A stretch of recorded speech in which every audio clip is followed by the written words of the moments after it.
Mike Muse is an industrial engineer, a music executive, a political architect. He breaks down the intersection of politics and pop culture. This is the Mike Muse Show.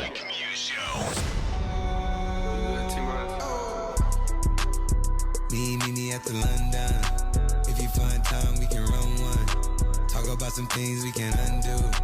You just in the pen, I can find you. 6'1" on the money, 9'2". You just say the word and I run through. 2 texts, no reply, that's when I knew. Yeah, circumnavigate the globe as the cash grows. Getting whack like you get the grass mowed. I'm talking slick. What's happening, world? It's your boy Mike Muse. Welcome to an episode of the Mike Muse Show. Listen, as you guys know, I always try to outdo myself and have the best guests I possibly can. As you know, I'm only in competition with myself to bring you the best. And so far, by the way that you guys have been tweeting and posting and DMing me, you guys are really enjoying the show. I mean, literally every time I'm in the airports, I'm on a plane, you guys are saying something to me. So shout out to you. Thank you so much for all that you do. But listen, I have outdone myself because I have a very special guest. For those in your cars and your trucks in your office, on your cell phones right now, you really can't see what's happening into the studio right now. But I am with a friend, a homie, someone I'm so super proud of. She goes by the name of Senator Kirsten Gillibrand, who was running for president of the United States of America. And those of you who are watching on the YouTube, you can see us right now. She's sitting to my left. Listen, Senator Gillibrand, welcome to the Mike Muse Show. I'm so happy to be on your show, and congratulations. You're doing amazing stuff. Thank you so much. So listen, I'm going to try and be linear, audience. I'm going to try and not, be biased in a whole nine. But I have been friends with Senator Gillibrand when she first got appointed to be the senator of our great state of New York. And I've been rocking with her and looking at her journey for so long. And Senator, I've always viewed you as one of the smartest people in D.C. Your command of topics and policies and issues and the way you're able to move so fluently throughout the whole process is just so impressive. And so I couldn't thank you enough for being on the show today. Well, thank you, Mike. I feel very privileged. Yo, how are you feeling coming off the debate stage? I was there, as you know, with ABC, and seeing you in the spin room. I just had this moment want to hug you, right? Yes, just like as a super proud friend that was happening. How did it feel being up there for the second round of debates? I feel like the first one was kind of dress rehearsal. Yeah, second one, I felt great. I felt so privileged to be there. I love the fact that I got to talk about 6 or 7 different issues. Yeah. I got to talk about white privilege. I got to talk about immigration. I got to talk about the Green New Deal and attacking global climate change. I got to talk about how I felt about President Trump, that I was going to obviously clean the Oval Office. That got Clorox such a it as the response. first thing I'm going to do. So that was fun. But I got to really talk about who I am, why I'm running. I talked about my family, my mother, my grandmother, how they inspired me. Yeah. I talked about how I think there is a false choice right now that either have to be an uber liberal who's going to inspire the base or be a moderate who can win back those Obama, Trump voters. I believe you got to do both. Yeah. And I feel like I'm one of the few, if not the only candidate who's done both my whole career. Yeah. I don't leave people behind. It doesn't matter where they grow up, who they are, where they live, or who they love. I really represent you, and I lift up your voices and make sure you're heard.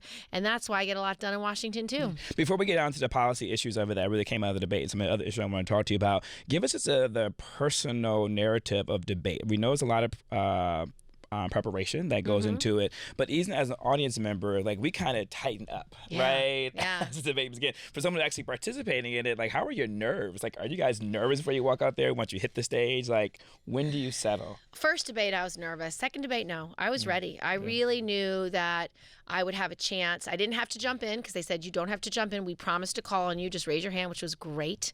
I love the fact that I could get questions on all topics, which I really enjoyed. And I've been in Congress for 12 years. I actually understand these issues very well. And I have a lot to say. I have a really strong vision for the country.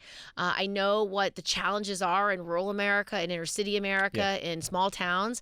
And I have real solutions because I listen. I listen to my constituents. I've been listening to voters all across the country. I just took my Trump Broken Promises bus tour to Michigan, Ohio, and Pennsylvania. So I actually know how to win back those Obama, Trump voters. Yeah. And I had the chance to talk about it. One thing that you are known for, and something I've always respected, is how you're not afraid to go there, right? Oh. And you're not afraid to speak your truth and to be direct and not to give a political answer. And I was going to go there when we talked about white privilege. Yeah. The way you addressed that situation, white privilege, literally made me rock back back in my seat because although I know you, I still wasn't expecting you to come from that place. And when you said the line about it is their son's whiteness that protects them by not getting shot when they knock on the door to get help for their car or getting pulled over in their car or having the hoodie with the Skittles, what was informing you on that in order to really begin to insert self into that race conversation? Well, it's what I've learned over the last 10 years, just meeting with my constituents. And I was not a woman who understood this 10 years ago. I did not understand the real challenges that Black families face all across America. But when I met, on marijuana, for example, let's take that as just one example. When I met with young men whose lives had been irreparably damaged because of one conviction for possession of marijuana, it really occurred to me that my 15-year-old son, his whiteness would protect him. Not only would he probably not be arrested for smoking a joint with his girlfriend, but if he was, he'd be given a second chance. He wouldn't be immediately arrested. He would certainly be able to post bail because I'd send him the money. But how many parents have no money so that their son can't post bail, is stuck in jail? How many days of school is he going to miss? How many days of his job is he going to miss? Those are realities that could affect them their whole lives. And when I just listened to these young men and just for a moment imagine them as my son, I thought, this is so wrong. And you see it all the time. When I heard the stories of the Central Park Five, the youngest boy was 14. Theo was 15. He was beaten. He was abused. He was disbelieved. He was mistreated. He had no rights. He was marginalized. Like, what happened to these boys? Like, it infuriates me so much. I can't even put it into words, because if it happened to my son, there'd be no wall I wouldn't run through to protect them. But I have the whole benefit of the criminal justice system helping me, as opposed to these families who the entire criminal justice system was against them. That is what institutional racism is in this country, and that's what white privilege is. I'm not going to be treated the same. I'm just not, and neither's my son, and that's so wrong. And the more times I spend time with people who are disproportionately harmed because they can't get access to capital for their businesses, or they can't get taken seriously when they walk into a boardroom and have an idea and want a promotion, or every life event that happens to a person of color, to Black people in this country who are just trying to get ahead, just trying to provide their families, it's real. You really get into the root cause and the many nuances of criminal justice reform. We also get criminal justice reform from this very broad stroke, but I'm noticing from the different candidates, and just in terms of the way we're handling it now, we're looking at it from a very nuanced positioning, right? So you're looking at it then equities of positions of whiteness and what that allows you and privilege that affords you. But then now you're talking about the economics of bail reform and the imbalance of the injustice system for individuals who cannot afford to get their sons out of that. And the entire economics of institutional racism. The fact that individuals that Black business owners can't get access to capital. That if you're a Black woman, you definitely don't get access to capital because you've got racial bias and sexism at play. The fact that all the levers of power in America are largely dominated by white men of privilege. That's Congress. The fact that we only have 25% women. The fact that we don't have enough candidates of color and elected leaders coming from different communities across the country is just a fact. And it means that your stories are being left out. And if your stories aren't being told, and if your voices aren't being lifted up, then how are you supposed to change things? And that's when I really learned and really understood that it's not just the responsibility for Congress members of color, for Kamala or Corey to bear these burdens as presidential candidates alone. It's my burden. It's my responsibility. I have to actually not only lift up their voices and their causes, but I have to lift up the entire communities that I want to represent. What do you say, Senator, to individuals in the political space on Capitol Hill who are afraid to enter the race conversation, right? Because sometimes you hear that from white individuals that they're afraid to enter the race because they may not know what to say, right? Well, they should learn, and they should spend time with their constituents. That's what it takes. If you're slow to an issue, it's because you haven't spent enough time in that community. And so I don't have a lot of tolerance for people who don't spend the time because I've made mistakes in the past, and I've readily admitted when I was wrong because I have the humility to recognize when I'm wrong. But I also have the courage to change my opinion and then lead from that new position. And so I don't have a lot of patience for people who won't admit when they're wrong and won't fix it. It's not that hard. Just say you were wrong and fix it. Because if you're running for president, you have an obligation to represent all America and everyone, no matter where they live, who they are and who they love. And I do take those as my responsibilities. So you mentioned marijuana earlier, and that's something I want to address with you, because the issue that I'm having reconciling, a lot of my friends are having issues reconciling, is this way that marijuana is being treated right now. So we have lots of individuals who are able to legalize marijuana in different states that have passed it from the state level, recreational and medicinal. We have entrepreneurs and white entrepreneurs making a lot of money, hand over fist in the cash business, but then you have another 50% of the population that is locked up in prison, is unable, one, they're in prison right now, so their freedom is taken away as a result of marijuana. But then the second aspect of it, even once they come out of it, the difficulties for them even getting a license, even on a dispensary, is gone because they now have a criminal background record. When you become president of the United States of America, what will you do from a federal level to bring those two entities together, to reconcile it, to make it fair? Yeah. So I met with a woman named Wanda, who is a Black woman who owns a marijuana business in Colorado. And her story just puts the finest point on it. I think she's the first Black-owned marijuana business in America. And she got into the business because she saw how it ravaged her family. Her brother was incarcerated for marijuana possession. She saw how that incarceration destroyed his life. And she realized that, why should Wall Street make all the money? Why does Wall Street and white-owned businesses get to make all the money? And she recognized pretty quickly that there was an opportunity. But she still has challenges, because right now we need to make sure that when we decriminalize, that we vitiate people's records. We have to make sure that we expunge marijuana convictions. Second, when we legalize it, we have to make sure that Black-owned businesses get access to be growers, to be distributors, to be business owners. And we have to do that intentionally. If you just let market forces work, well, you know what's going to happen? Wall Street will take over the industry as soon as they possibly can. They will consolidate the industry. They'll absolutely eradicate any opportunity for wealth to be created in the Black community. Because not only do we want Black-owned businesses to run this new industry, but we also want the profits of the industry through legalization to go, not the profits, but the taxes through legalization, to actually be reinvested directly into the communities that were disproportionately harmed by how our criminal justice system worked against Black and brown people. So you want then that capital to come in and actually fund other Black-owned businesses in that community, making sure it funds affordable housing in that community, make sure it funds job training in that community, make sure it teaches in the public schools entrepreneurialism and innovation, making sure young kids, Black and brown kids, get access to science and technology and engineering, math, so they can be the business owners of the future. That's it. So you got to do all of it. And as president, I'm going to do it. That's exactly what I'm going to do. And I can do it pretty quickly, because the one thing that's in my purview, I can deschedule it like this. I can deschedule it because that's decided by the DEA, and I can do that. So deschedule it. So start getting the research done. Urge Congress to pass national legalization, and then really push governors and legislatures to decriminalize and do it. And I will use the bully pulpit to really talk about the injustices, so those white ladies in the suburbs can understand, just like me. Who are smoking it, by the way. Of course they are. Who could, and if they're not, they got a lot of CBD oil going all over their bodies. And their lattes. Oh my goodness. And their croissants. It just does not stop. Every shop I go into, there's CBD oil everywhere. Anyway.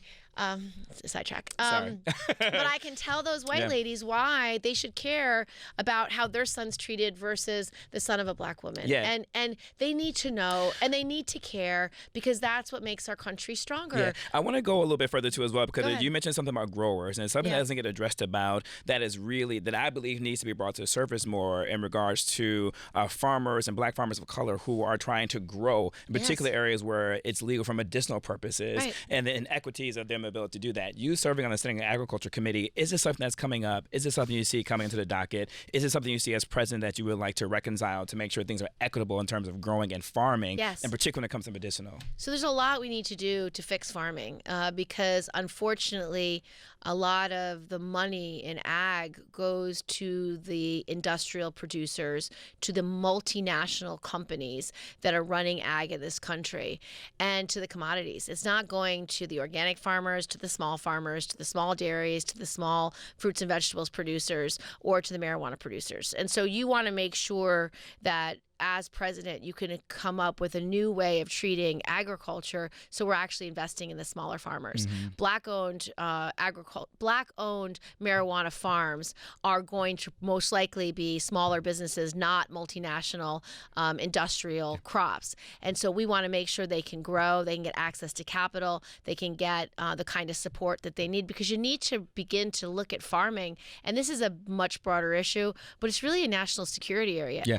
Every time you let farming be dictated by massive farming and industrial farming and multinational companies, you're basically encouraging consolidation. And as soon as you have consolidation, you have outsourcing. Yeah. And so we really need absolute huge reform in the agriculture sector to empower small farmers and particularly Black farmers to succeed. This is what I love the way our debate system is right now, and the way I love our democracy is because it allows for individuals like yourself to have diverse opinions and thoughts in order to bring it to the platform, because we just never talked about it from this type of nuanced conversation from a perspective, in particular the farmers, and particular equity when it comes to it.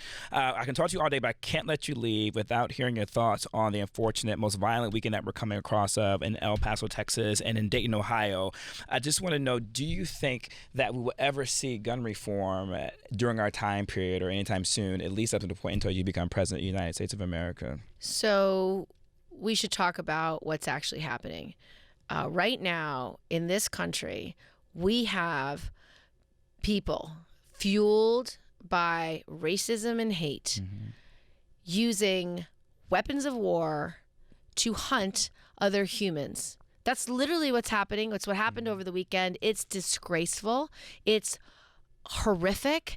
And we've gotten to a point where we must not allow ourselves to be deadened to these crimes. We need to stand up to the NRA, to the gun manufacturers. We need to call Mitch McConnell out and all those Republicans who are unwilling to even stand up to the president, even to stand up to the NRA, to do their jobs. We should be back in Washington today voting on the common sense things that'll help people, like universal background checks, banning the assault rifles and the large magazines, and having an anti-federal gun trafficking law.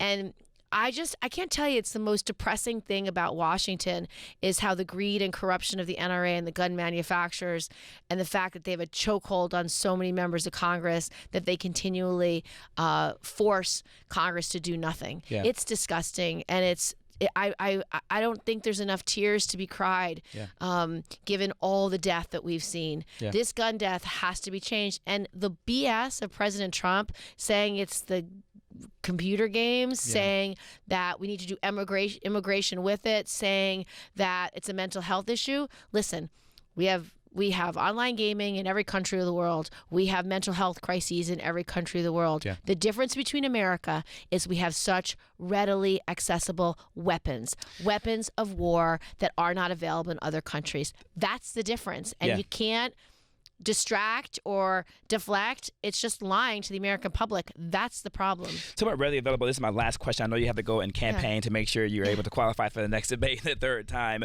but I found something really interesting on your Twitter, and you tweeted out something from Chicago, and you mentioned that although we see these mass shootings, there are daily occurrences death of in violence our state and across the country on a consistent basis. Every and day. you retweeted an article from Chicago, and it made me think about when I interviewed the current mayor, Lori Lightfoot, in the town hall. And so she and I were just talking about the influx of guns that's coming to their state because they're surrounded by red states that has this notion of exactly. different This gun is laws. the trafficking law. So I wrote the state-of-the-art bill in Congress today. The last time we got a vote on it, we got 58 votes.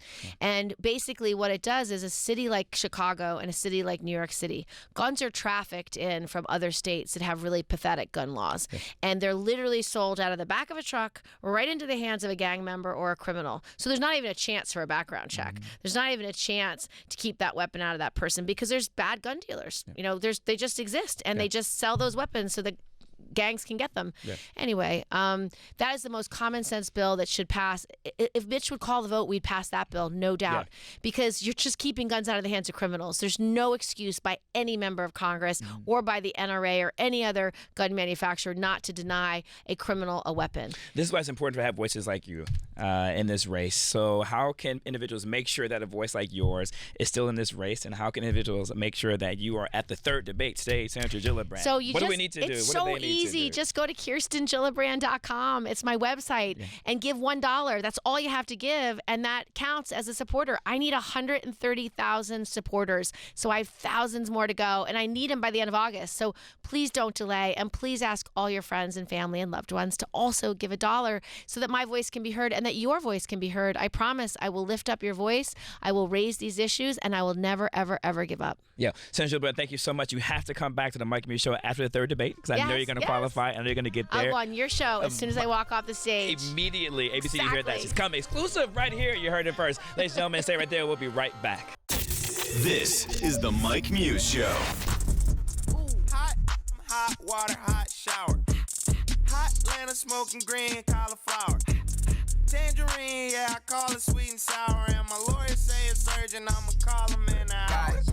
Think I got a new lawsuit, I need to come see you. What's that? I got a new whip, you know what a car do. Turn your to an eater. She say we don't got enough room to get freaky in here, cause it's just a two-seater. Am I still considered a trick about get her a hoopty and buy me a Beamer? I had a new case, but the judge had to throw it out. My lawyer beat it like Tina. I always find a way to get ahead with my intelligence when they critique my demeanor. Yo, welcome back, folks. That was such an awesome conversation I just had with Senator Kirsten Gillibrand from the state of New York. She is currently running for president of the United States of America in 2020. She has a strong challenge on her hand. The difficulty is really getting to that third debate stage to make sure that she is still there. I got to be honest with you. There's something about the two-day debate system that I like. I know it's so anti-popular. It goes against the grain. What more people want to see just a one night with like 10 candidates. But I think there's something to be said about having 20 candidates and the diversity of ideas that is coming forward. From all the way from Senator Gillibrand really talking about marijuana and the criminal justice system the way that she is, from all the other candidates discussing it from their perspective. Weed and marijuana is a very important issue that we're having right now in America. And as I said before, and I have my next guest, he's coming up. He's sitting right here with me in the studio, and I cannot wait to talk to him because he's really going to help bring this home and really help us land the plane and to illuminate the business aspect of it and the economic interest of cannabis and where we are in that space.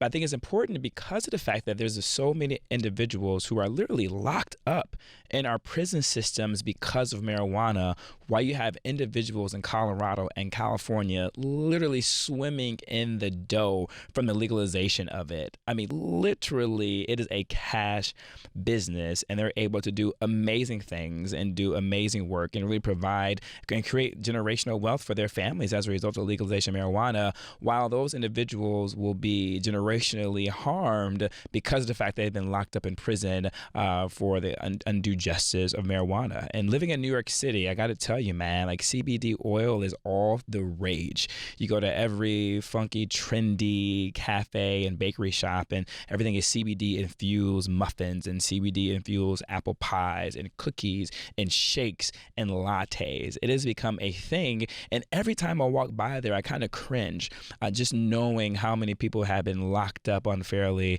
due to marijuana. And it's just really been tough for me to really reconcile this, and I think that's why it's important, and particularly why it's important I had Senator Gillibrand on, because of the fact that she serves on the Senate Agriculture Committee. And so that part, to me, doesn't get covered enough.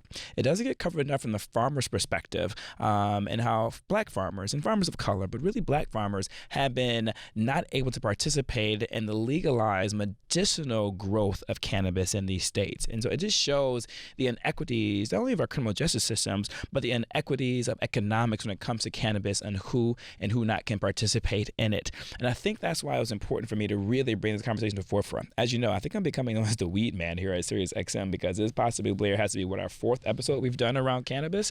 It's just something that I think just needs to be brought to the forefront, from the legal aspect, the defense aspect, the court system, to the bail system, but all the way to the economic system, and from the entrepreneur perspective. And listen, and speaking of the entrepreneur perspective, I have the most dynamic individual right here with me in the studio right now. I am so sorry in advance. I must apologize to you because I have no idea the direction this interview will go because of the fact that I'm too excited. And you should never show your cards as the host.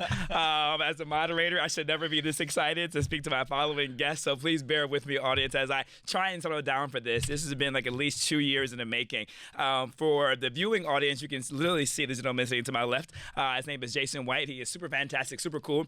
For the listening audience, in your trucks, you're in your cars, in your offices, you're sitting at your desk, you're listening to us right now. Ladies and gentlemen, this man is fantastic. He is the coolest cat in the room. He is the dopest dude in the industry.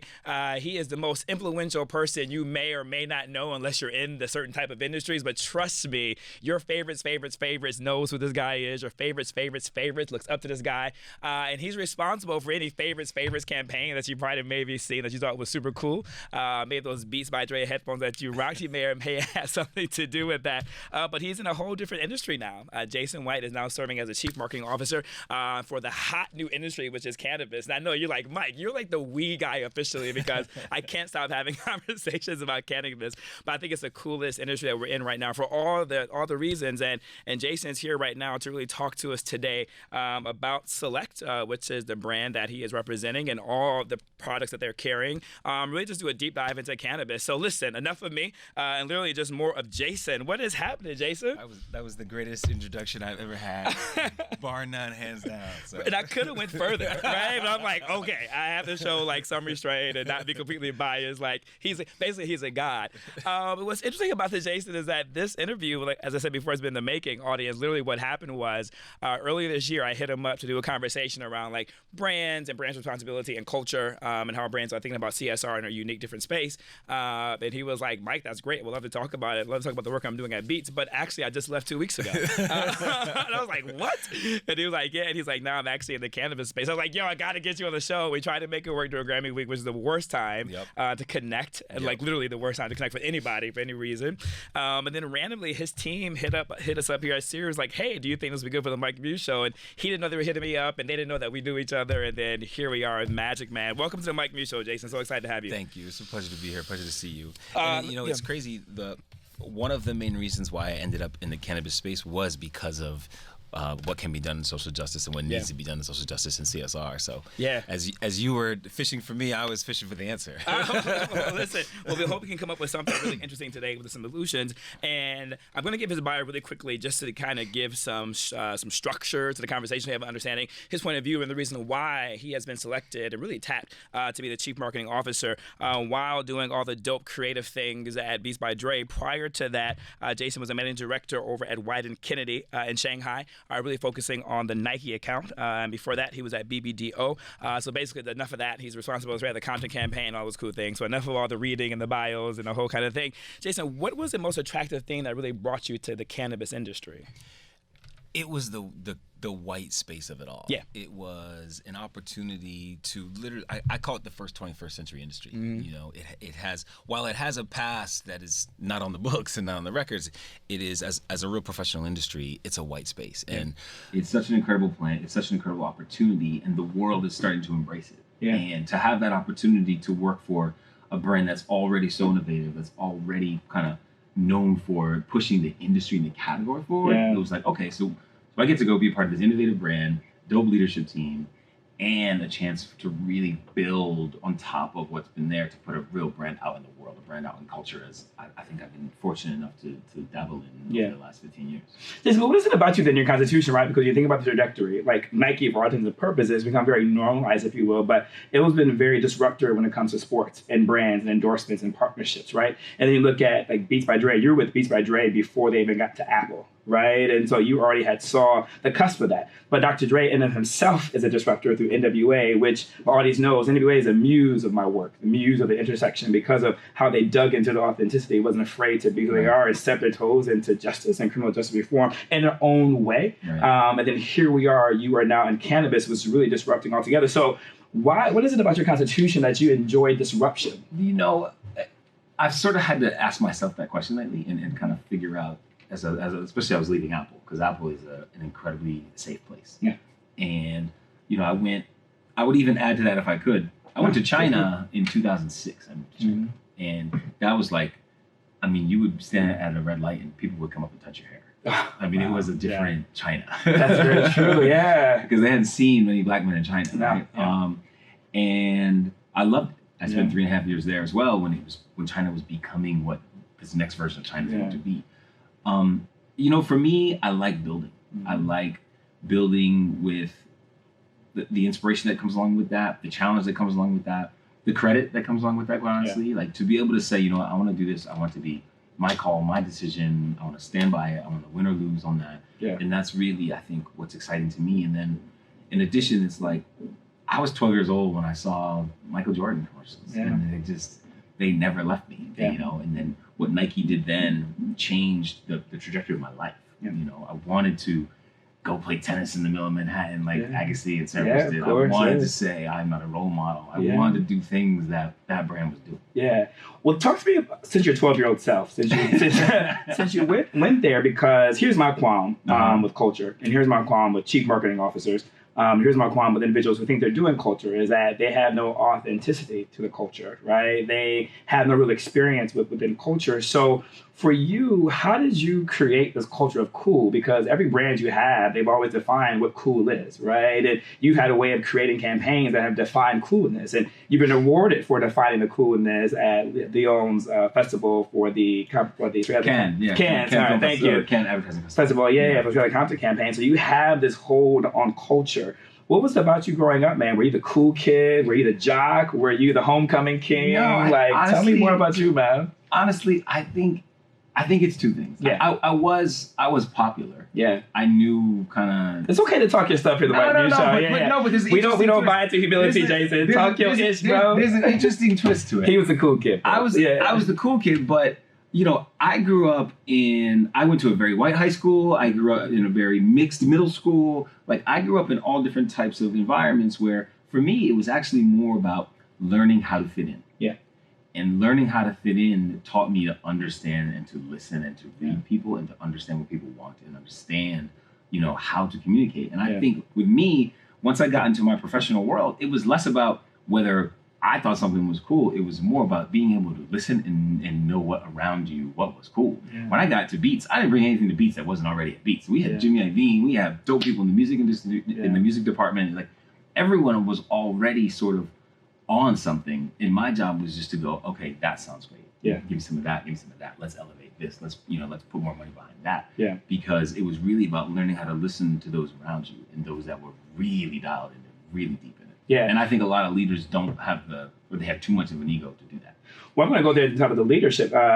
You may or may not give yourself a credit, and we don't see ourselves the way that other people see you, right? But you look at, like, yes, Jimmy Iovine was there, Dr. Dre was there, but also if you think about a neutral example, Phil Jackson, right? Like, when Phil Jackson was coaching, like you mentioned earlier, Michael Jordan, the Bulls, he had a fantastic team, and he had Michael Jordan. So I was like, how can you lose with Michael Jordan on there? But there has to be leadership that's be associated in order to know how to pull all those strengths and all that dynamic championshipness to the forefront so they can all work together, right? Yeah. So I think that translates into the culture, right? And so although, yes, those individuals are there, it takes a certain person to understand the parameters, right? And how far we can go with it, what becomes disingenuous, right? What becomes too commercialized, right? And I think that is a part of your leadership, right? And your constitution, how you resonate with that. And I think that came from the reason why I was successful at Beats, and certainly the reason why cannabis is going well so far, was China. Yeah. You know, going to China where I was the 18th employee in that office when Wyden Kenny sent us out there to. Essentially, it was 2006. Just Do It had not even really launched yet in the country. Yeah. And we had 2.5 years to the Beijing Olympics. Wow. And we had to build a team, build an agency, build a brand in a country that, you know, I had never been to China, never spoke Chinese, none of that. Yeah. And I think that journey and sort of learning how to lead and how to build something was the thing that sprung me into all the other things. But even how to translate culture, right? 100%. And understand how to do that in a way when they were still trying to fill your hair. Exactly. No, right? 100%. Because, you had a couple of things that got over the wall, like if you remember that freestyle commercial with everybody kind of it was really But so I got to China and everybody was trying to do that and thought it was basketball. You know what I mean? You had dudes like going on a breakaway layup behind the back through the legs and missing the layup. Yeah. So we had to figure out how to retranslate basketball. And that's the same thing. You're like, no, it's all about the shake. You're all shiny. The shake and bake. Exactly. And I think as you kind of get more mature and work in these big industries like cannabis, it's about understanding what's really at the truth of it and the root of it. And, because of our founders are just in it, innovators. My job, well, yes, I have to learn this industry. It's more about knowing that authenticity comes from those around me. And this brand, it really comes from that space. That's so good. And so the reason I wanted to kind of do it more deep after Constitution, because that's my bag, right? Really understanding a person's Constitution, and understand their why, right? And if you can understand a person's why, then you can understand their how. Right? It's like how they became the next place, right? How they're making the decision that they are. And so now let's just stick to cannabis now for the remainder of the conversation before we even get to Select, right? We have to understand cannabis in a whole totality. And so I'm just curious to see how you look at cannabis, because cannabis has had its completely different evolutions, right? So there was this drug era criminalization aspect of it. And then cannabis also had to like this hippie, love kind of aspect to it, like from that revolution, the Vietnam War, you kind of think about it from that perspective. And you look at the 80s and 90s, more so the criminalization, and then so hip hop, right? And hip hop's juncture in it, right? And you can't think about hip hop and cannabis without thinking about Snoop Dogg, right? And others, right? But there are some people who emerged as like the face of this space, right? And they emerged as the face of this space, even when it wasn't like cool, right? If it wasn't like entrepreneurial, right? And legal, and economics aspect of it too. The Chronic was the album. Literally, Chronic was the album and how it became socialized, if you will. So before you accepted this role, how did you reconcile like the cannabis from all the different layers I just leveled out right now to like where cannabis is now in this very commercial, trendy, cool space? I knew it with a caveat. I knew it as a user, I definitely consumed, and I had to sort of change my mindset and look at it as a business and say, where is this as a business and what's attractive to me in it? And first and foremost, it was the fact that the future was so wide open. And also it was a chance to be a part of building it, But the thing that for me was the biggest issue was what I saw as the trend of this was going to be built without us, without women and black and brown people in the room. If more of us don't start getting in that conversation. So to me, it was really important to take this as an opportunity to jump in. Yeah. And, I loved what I was doing at Beats, and there's probably not another role that could have pulled me from Beats, but I saw this as like you just said, cannabis is a part of everything. Yeah. So many people were like, oh, do you miss Beats? Do you miss that? I'm like, I kind of brought Beats with me. You know? Like literally, when we go to events, it's like the Beats crew is there. Like it's about how you bring this plant and this category into culture. It's not trying to like go over, become a hermit and ask culture to come to cannabis. Like, cannabis is already there, it lives there. So I'm doing that model, right? So let's go. Like the other night I was at this SB Awards after party and I was like the only cannabis dude in the room, but that's where the culture was. It was athletes, it was, magazines, it was like all of who's kind of moving the conversation rather than trying to throw a cannabis party and be like, hey, everybody come to this cannabis party. It's like, no, like I'm going to be the cannabis guy at your party. I love where you're going right now, because I love how you actually led in with, for lack of better words, corporate social responsibility, right? And the intentionality of recognize it is a white space. And then how do you become more inclusive with that with black and brown individuals and women, right? Because as it stands now, white individuals are able to make economic gains off of cannabis, where in certain parts of the country, in different states, cannabis is not legal. So you still have black and brown individuals, majority men, still locked up in jail as a result of that. So you bring that intentionality and how you started that off, I salute you with that, which makes me excited to have you like in this type of space as this industry is growing, that somebody with you with such intentionality is there within that space. So then how do you reconcile, because you mentioned the sports, you mentioned the parties, you mentioned all the cool things, but I've been noticing a lot within the cannabis industry, and this isn't Select, but I saw some other companies where they pull celebrities that are black and brown, right? And they pull the athletes and they pull the rappers. And for me, it seems so exploitative, right? Because they give them just a face, right? Just be an ambassador, right? And it will give you a certain amount of percentage up front to make appearance fees, right? So how are you, not really wrestling, but how are you approaching the aspect of bridging the gap of culture without making it seem exploitative? first of all, I would say with anyone who is out doing their thing as a celebrity, as a talent, like get your check. That is your right. That's your call. I don't have any judgment. But I think as the brand, on the brand side of it, to me, that's where the responsibility is on us, and we have to be the ones that do it from a place of authenticity. We have to do it in a way that's taking responsibility for the decision, right? And I don't think there's anything wrong with the party side of it all. I think there's a yin to the yang, you know what I mean? And for me, that was very much in what are you doing to also make sure there's a role for the community. You're giving back. You're giving access to employment, all that, right? And trust me, like I was Thanksgiving dinner. I told my parents I was leaving Apple to go into the cannabis industry. What my dad heard was, I'm quitting beats to sell weed. Yeah, literally. I was going to translate for that. Like, you can't quit beats to sell weed. You just can't. And for me, and how we finally came to an incredible middle ground on it was they understood how passionate it was for me to also make sure that this next venture really did a lot to change the narrative. Yes. And what we're doing with Possible Plan, which is the thing we're trying to launch on August 19th, is change the narrative in cannabis. How do we, really look at reparatory justice? How do we look at equitable access? How do we look at the things that are going to shape what I call the inclusive era of cannabis? Because up until now, it has been incredibly exclusive. Yeah. And I'm grateful for my opportunity in it. I'm grateful for the folks around me that have been incredible with, building this space. Yeah. But I want to push us into this more inclusive era of cannabis. And I think what we're going to do when we drop Possible Plan will be monumental.